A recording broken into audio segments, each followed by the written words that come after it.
മുഖ്യമന്ത്രി ശ്രീ പിണറായി വിജയൻ വീണ്ടും ഭൂരിപക്ഷ വർഗീയതയെ പ്രോത്സാഹിപ്പിക്കുന്നതിന് വേണ്ടിയിട്ടുള്ള നടപടികളുമായി മുന്നോട്ട് പോവുകയാണ്. ഈ തെരഞ്ഞെടുപ്പിൽ ഇത്രയും വലിയ ആഘാതം ഉണ്ടായിട്ടും വീണ്ടും പാർലമെൻറ്റ് തെരഞ്ഞെടുപ്പിൽ ഞാൻ നേരത്തെ പറഞ്ഞതുപോലെ ന്യൂനപക്ഷ പ്രീണനമായ ഇപ്പോൾ ഓന്തിൻ്റെ നിറം മാറുന്നതുപോലെ ഭൂരിപക്ഷ പ്രീണനവുമായി മുമ്പോട്ട് പോവുകയാണ്. അതിനു പേരിലാണ് ബഹുമാന്യനായ മതേതരത്വത്തിൻ്റെ വക്താവായി നിൽക്കുന്ന പാണക്കാട് സാദിഖ് അലി തങ്ങളെ വീണ്ടും അദ്ദേഹം ആക്രമിച്ചുകൊണ്ടിരിക്കുന്നത്.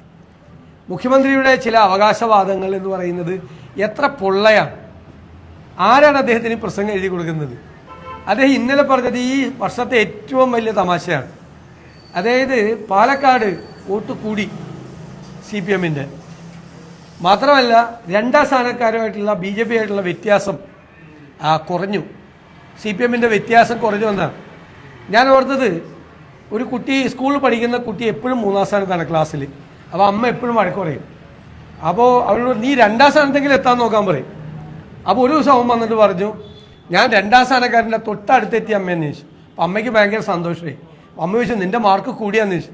എൻ്റെ മാർക്ക് കൂടിയില്ല, അവൻ്റെ മാർക്ക് കുറഞ്ഞു, എൻ്റെ അടുത്തെത്തി. അപ്പോൾ അവനും ഞാനും തമ്മിലുള്ള വ്യത്യാസം കുറഞ്ഞു. അതല്ല ഇവിടെ നടന്നത്. എങ്ങനെയാണ് CPM-ഉം 2-ാം സ്ഥാനമായിട്ടുള്ള BJP ആയിട്ടുള്ള വ്യത്യാസം കുറഞ്ഞത്? CPM-ൻ്റെ വോട്ട് കൂടിയിട്ടാണ്. 50,000 വോട്ടുണ്ടായിരുന്ന CPM-ൻ്റെ വോട്ട് 39,000 വോട്ടായി മാറി. അപ്പോഴാണ് CPM അടുത്തു വന്നെന്ന് പറയുന്നത്. ഒരു മുഖ്യമന്ത്രിയെ കൊണ്ട് അദ്ദേഹം അത് പറയുന്നത് ഞാൻ വിചാരിക്കുന്നില്ല. അദ്ദേഹത്തിന് പ്രസംഗം എഴുതി കൊടുക്കുന്ന ആരാണ് ഇങ്ങനെ അദ്ദേഹത്തെ കൊണ്ട് ഇത്രയും വലിയ പരിഹാസ്യമായ കാര്യങ്ങൾ പറയിപ്പിക്കുന്നത്?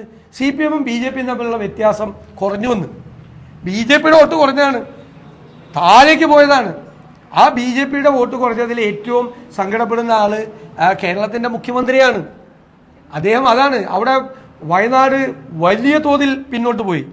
CPM-ൻ്റെ വോട്ട് വളരെ വളരെ താഴോട്ട് പോയി വയനാട്ടിൽ. ഇവിടെ ആ 3-ാം സ്ഥാനം നിലനിർത്തി. 1000 വോട്ട് 900 ചില്ലാൻ വോട്ട് കൂടിയെന്നാണ് പറയുന്നത് 2021-നേക്കാൾ.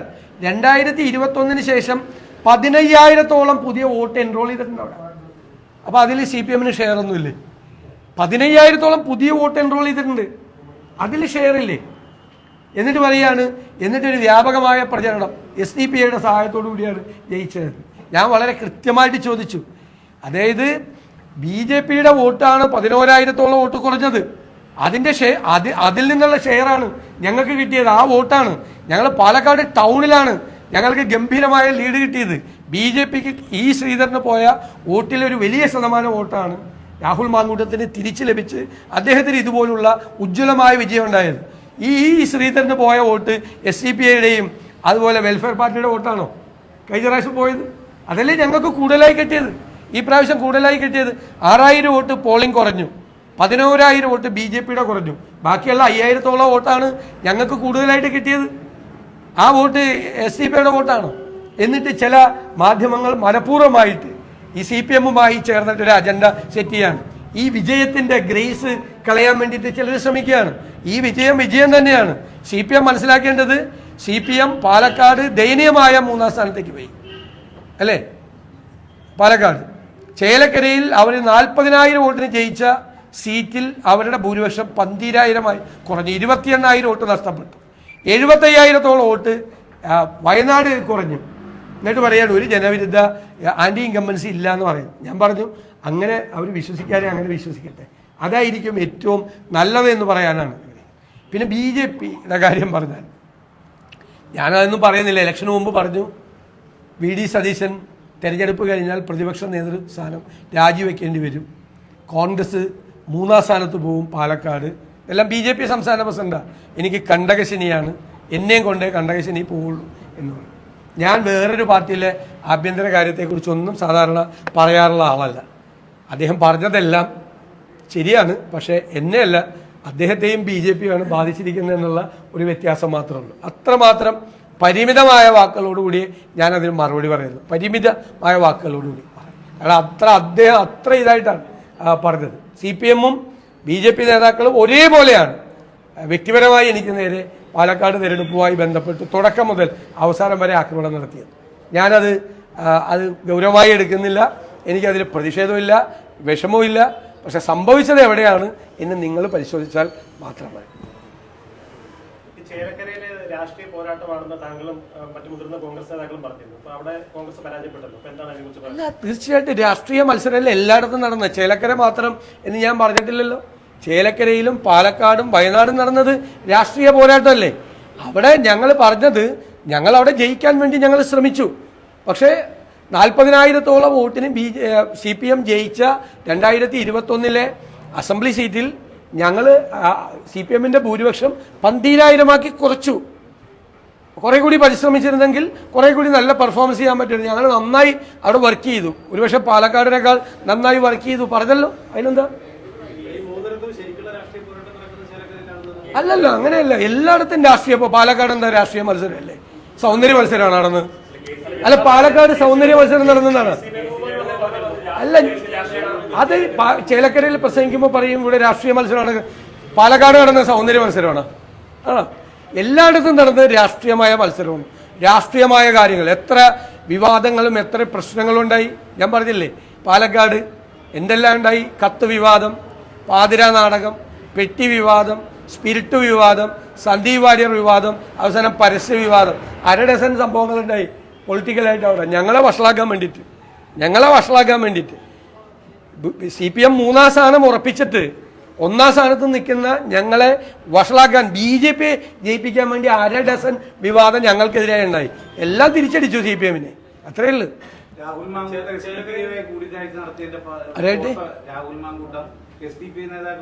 ഓരോ SDPI നേതാക്കളുമായിട്ട് രാഹുൽ മാങ്കൂട്ടത്തെ കൂടുതൽ പല സ്ഥലത്തും സ്ഥാനാർത്ഥി പോകുന്ന സ്ഥലത്തും പലരുമായിട്ട് ഒപ്പം നിന്ന് ഫോട്ടോ എടുക്കണ്ടാവും.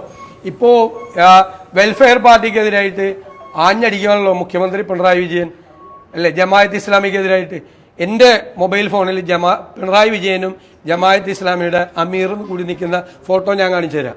ഞങ്ങൾ ജമാഅത്ത് ഇസ്ലാമിയായിട്ട് കൂടുന്നതുകൊണ്ട് ചെന്നിത്തലയ്ക്ക് എന്തിൻ്റെ അസുഖമാണ് എന്നുള്ള മുഖ്യമന്ത്രി പിണറായി വിജയൻ്റെ കഴിഞ്ഞ പ്രാവശ്യം മുഖ്യമന്ത്രിയായി ഉടനെ തന്നെ അദ്ദേഹത്തിൻ്റെ സ്റ്റേറ്റ്മെൻറ്റ് ഞാൻ കാണിച്ചു തരാം. ദേശാഭിമാനി പത്രം 96 ഏപ്രിൽ 22 എഴുതിയ ദേശാഭിമാനി പത്രത്തിൻ്റെ മുഖപ്രസംഗം ഞാൻ കാണിച്ചു തരാം. അതായത് ജമാഅത്ത് ഇസ്ലാമിയെ സ്വാഗതം ചെയ്തുകൊണ്ടുള്ള പ്രസംഗം. എല്ലായിടത്തും ജമാഅത്ത് ഇസ്ലാമി ഒരുമിച്ചായിരുന്നില്ലേ CPM? എന്നിട്ട് ഇപ്പോൾ വന്ന് പറയാം നിങ്ങളുടെ കൂടെ ഫോട്ടോ ഞാൻ 100 എണ്ണം കാണിച്ചു തരാം. പിണറായി വിജയന്റെ ഫോട്ടോ ഞാൻ കാണിച്ചു തരാം. ഇഷ്ടംപോലെ പണം കാണിച്ചു തരാം.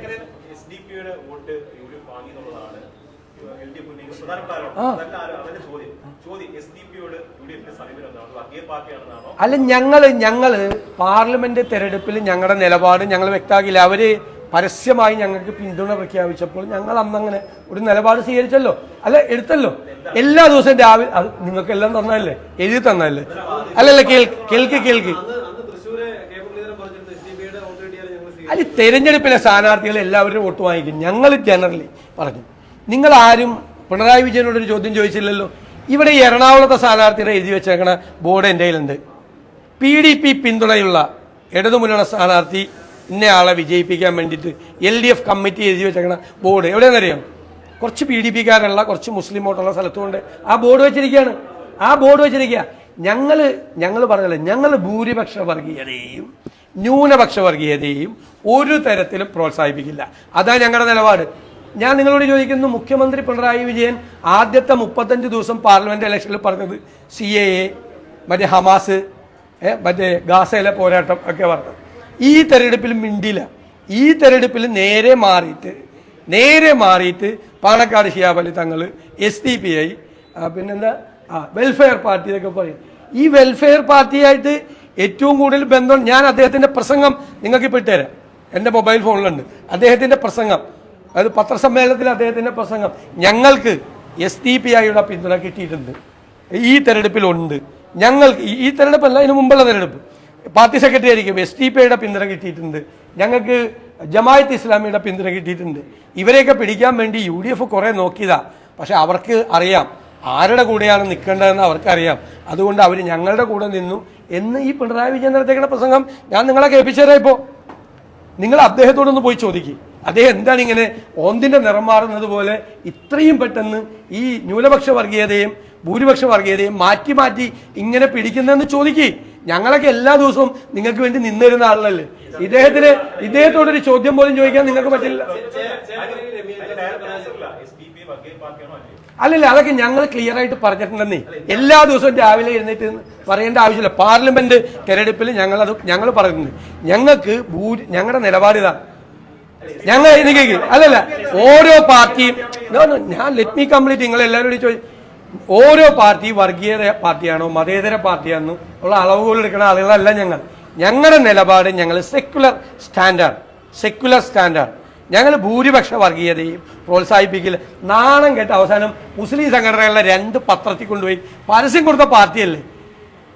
എന്ത് തീവ്ര വലതുപക്ഷമാണ് ഇവരെന്ത് ഇടതുപക്ഷമാണ്, എന്ത് കമ്മ്യൂണിസ്റ്റ് പാർട്ടിയാണ്. തലയിൽ തുണിയിട്ടുണ്ടിറങ്ങും. അവസാനത്തെ ദിവസം വർഗീയത ആളിക്കത്തിക്കാൻ വേണ്ടി സംഘപരിവാർ പോലും നാണം കെടുത്തുന്ന രീതിയിൽ, അവർ നാണം കെടുത്തുന്ന രീതിയിൽ 2 മുസ്ലിം പത്രത്തിൽ മാത്രം വർഗീയത ആളിക്കത്തിച്ചുകൊണ്ട് പരസ്യം കൊടുത്തതിനെ പറ്റി അത് ചോദിക്കുക നിങ്ങൾ. ഞങ്ങളുടെ stand, political stand, we have made it very clear. ആദ്യം മുതലേ ഒരു കോംപ്രമൈസും ഇല്ല, ഒരു രീതിയില്ല. അല്ല, ചേലക്കരയിലെ പരാജയത്തിന് എനിക്കുണ്ട് ഉത്തരവാദിത്വം. ഞാൻ ഏറ്റെടുത്തു. ഞങ്ങൾ 40,000 വോട്ടിന് തോറ്റ സ്ഥലത്ത് 12,000 വോട്ടാക്കിയത് കുറച്ചതിന്റെ അഭിമാനം ഞങ്ങൾക്കുണ്ട്. 28,000 വോട്ടാണ്, വെറുതെ 1-2 വോട്ടല്ല, 28,000 വോട്ടാണ് ഞങ്ങൾ കുറച്ചത്. 28,000 വോട്ട് സി പി എമ്മിന്റെ ഭൂരിപക്ഷം കുറച്ചതാണ്. അല്ല, അപ്പൊ അവിടെ ഈ 75,000 വോട്ട് പുറകെ പോയതിന് ആർക്കാ ഉത്തരവാദിത്തം? അല്ല, വയനാട് 75,000 വോട്ട് പുറകെ പോയതിന് ആർക്കാ ഉത്തരവാദിത്തം? ആ സി പി ഐക്കാരെ പറ്റിച്ചാണ്. വോട്ട് ചെയ്യാൻ പോകാതിരുന്ന് സി പി എംകാര് പറ്റിച്ചാണ്. സി പി ഐക്കാരെ പാവങ്ങളെ വോട്ട് ചെയ്യാൻ പോകാതിരുന്ന് 75,000 വോട്ടാ സി പി ഐയുടെ സ്ഥാനാർത്ഥിക്ക്, LDFന്റെ സ്ഥാനാർത്ഥിക്ക് അവിടെ കുറഞ്ഞത്. മനസ്സിലായില്ലേ? അതൊരു പാർട്ടി തീരുമാനിച്ചു. അല്ല, ലോക്സഭാ തെരഞ്ഞെടുപ്പിൽ തോറ്റ സ്ഥാനാർത്ഥി ഇതിനു മുമ്പും ഞങ്ങൾ അസംബ്ലി മത്സരിപ്പിച്ചിട്ടുണ്ട്. ആലപ്പുഴയിൽ തോറ്റ ഷാനിമോൾ ഉസ്മാൻ അരൂര് വന്ന് ജയിച്ചിട്ടുണ്ടെന്ന്. പക്ഷെ അന്ന് ജയിക്കാൻ കാര്യം അരൂര് അവർ പാർലമെന്റ് ഇലക്ഷനിൽ ലീഡ് ചെയ്തിട്ടുണ്ടായിരുന്നു. അതുകൊണ്ട് കൂടിയാണ് അവരെ അന്ന് മത്സരിപ്പിച്ചത്. ഇപ്പൊ പാർട്ടി പല കാര്യങ്ങളും ആലോചിച്ചിട്ടില്ല. അവർ പാർട്ടി മെമ്പറല്ലേ. ഞങ്ങൾ പാർട്ടിയുടെ ലീഡർഷിപ്പ് എല്ലാവരും കൂടി ആലോചിച്ചിട്ടാണ് ഒരു തീരുമാനം എടുത്തത്. ഒരു പരാതിയും കിട്ടിയിട്ടില്ല. അത് നിങ്ങൾ ഓരോ ദിവസം എഴുതുക. ഇന്നലെ പറയും കോൺഗ്രസ് നേതൃത്വത്തിന് പരാതി കൊടുത്തു, KPCCക്ക് പരാതി കൊടുത്താൽ ആദ്യം കിട്ടേണ്ട ഒരാൾ ഞാനല്ലേ. നിങ്ങൾ ഓരോ ദിവസം ഇങ്ങനെ ഓരോന്നും എഴുതുകയാണ്. ഈ വിജയത്തിന്റെ ഗ്രേസ് കളയാൻ വേണ്ടിയിട്ടുള്ള ഓരോ പരിപാടിയായിട്ട് ഇറങ്ങിയിരിക്കുകയാണ്. ചില ചാനലുകൾ അതിനുവേണ്ടി മാത്രമാണ് ഷേപ്പ് ചെയ്തിരിക്കുന്നത്. എന്തെല്ലാം പറഞ്ഞു. പാലക്കാട് ഞാനും KC വേണുഗോപാലും കൂടി റിവ്യൂ മീറ്റിംഗ് നടത്തി. പുറത്ത് ഞങ്ങൾ ഇറങ്ങിയപ്പോൾ KC വേണുഗോപാലും VD സതീശനും പ്രവർത്തകരെയും നേതാക്കളെയും ശാസിച്ചു എന്നുള്ളൊരു ചാനലിൽ വാർത്തയാണ്. വേണു വന്നിട്ട് എല്ലാവരും അഭിനന്ദിക്കുകയാണ് ചെയ്തത്.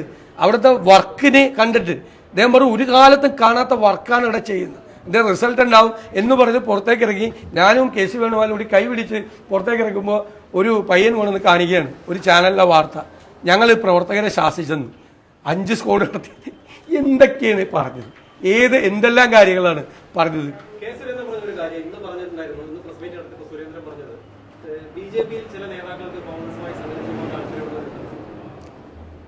അദ്ദേഹം പലതും പറയുമല്ലോ. ഞാൻ നേരത്തെ അദ്ദേഹം പറഞ്ഞ കാര്യങ്ങളൊക്കെ പറഞ്ഞല്ലോ. ഞങ്ങൾ 3-ാം സ്ഥാനത്ത് പോവും, പിന്നെ കണ്ടകശനി എന്നെയും കൊണ്ടേ പോവുള്ളൂ, എൻ്റെ പ്രതിപക്ഷ നേതൃസ്ഥാനം പോവും. ആ കൂട്ടത്തിൽ അങ്ങ് കൂട്ടിയാൽ മതി. ഭരണവിരുദ്ധ വികാരം ഉണ്ടെങ്കിലും ഇല്ലെങ്കിലും അതുപോലെ UDF എത്ര പണിയെടുത്താലും ഈ LDFന്റെ കുറച്ച കോട്ടകളിൽ ഇനിയും ജയിക്കാൻ പറ്റുന്ന ഒരു സാഹചര്യം ഉണ്ടായിട്ടില്ലെന്ന് അങ്ങനെ ഒരു സന്ദേശം. അതൊന്നുമില്ല. ഇത് 100 സീറ്റ് ഞങ്ങൾക്ക് കിട്ടിയ സമയത്ത് 2001 100 സീറ്റ് കിട്ടിയത്. 99+1 100 കിട്ടിയത്. അന്ന് ചേലക്കര LDFലായിരുന്നു. അപ്പൊ വേറെ 100 സീറ്റ് ഉണ്ട് നമുക്ക് ജയിക്കാൻ പറ്റിയത്.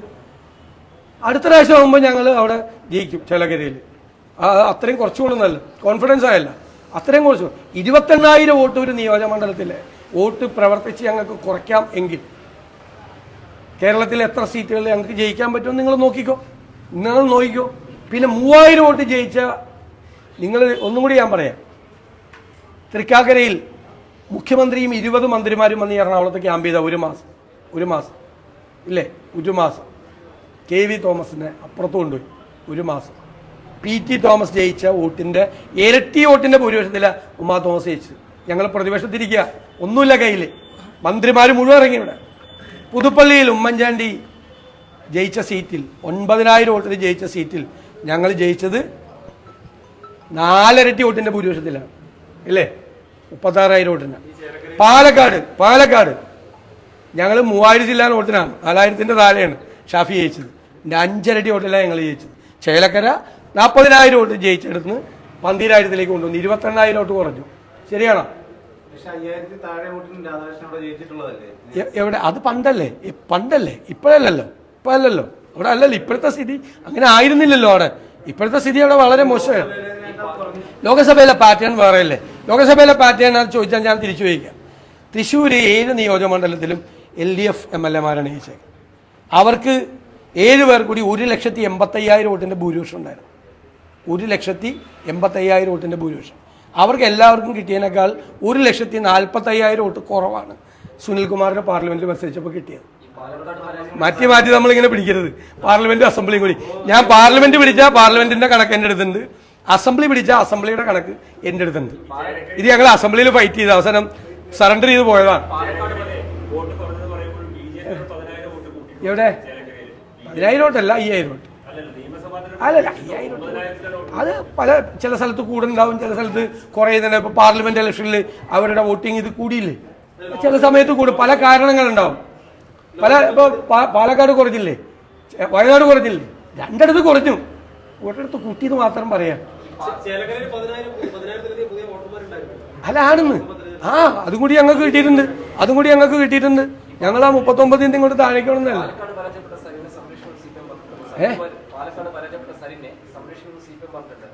അല്ല അതൊക്കെ തീർച്ചയായിട്ടും ഞങ്ങൾ അൺകണ്ടീഷണലായിട്ടാണ് അദ്ദേഹം വന്നിരിക്കുന്നത്, ഉപാധികളില്ലാതെ. പക്ഷെ ഞങ്ങളൊരു വാക്കുകൂടി തന്നെ അദ്ദേഹത്തെ പുറകിൽ നിർത്തില്ല, മുമ്പിലേ നിർത്തുള്ളൂ. ഇത്രയേ ഉള്ളൂ. മറ്റവരെ അവരെ സംരക്ഷിക്കാൻ അവരുടെ പാർട്ടി പോയ ആളില് അവർ കോൺഗ്രസിൽ നിന്ന് പോകുന്നവരെ എല്ലാവർക്കും ഭയങ്കര സ്ഥാനങ്ങൾ കൊടുക്കുന്നുണ്ട്. വീണ്ടും ആളിൽ വരാൻ വേണ്ടിയിട്ട് അത് കൊടുത്തോട്ടെ. അവരനുഭവിച്ചല്ലോ, കാര്യങ്ങൾ കുറെ അനുഭവിച്ചല്ലോ ഈ കാലഘട്ടത്തിൽ. അത് അവരനുഭവിച്ചോട്ടെ. ഞങ്ങൾക്ക് അതൊക്കെ ഞാൻ പറഞ്ഞില്ലേ, ഈ കാണാനിരിക്കുന്ന പൂരം നേരത്തെ പറയരുത് അതിനെപ്പറ്റി. അതെങ്ങനെയാണ്? വരട്ടെ. BJP എന്ന് മാത്രമല്ല, വരട്ടെ. UDF എന്ന് പറയുന്ന ഐക്യ ജനാധിപത്യ മുന്നണിയുടെ അടിത്തറ ഞങ്ങൾ വരാനിരിക്കുന്ന മാസങ്ങളിൽ കൂടുതൽ വിപുലമാക്കും. ഇപ്പോഴുള്ള UDF പോലും ആയിരിക്കില്ല. ഇപ്പോഴുള്ള UDF ഞങ്ങളെല്ലാം കോൺഫിഡൻ്റ് ആണ്. നിങ്ങൾക്കറിയാമല്ലോ, എല്ലാ തെരഞ്ഞെടുപ്പ് വരുമ്പോഴും നിങ്ങൾക്കറിയാമല്ലോ, ഇത് പഴയ UDF ഒന്നും അല്ല. ഇപ്പോഴത്തെ UDF-ന്റെ ഐക്യവും ഞങ്ങൾ തമ്മിലുള്ള ടീം വർക്കും എല്ലാം നിങ്ങൾക്കറിയാമല്ലോ. അതിനേക്കാൾ വലിയ വിപുലമായ അടിത്തറ ഞങ്ങൾ പാർട്ടിയിൽ ഉണ്ടാകും.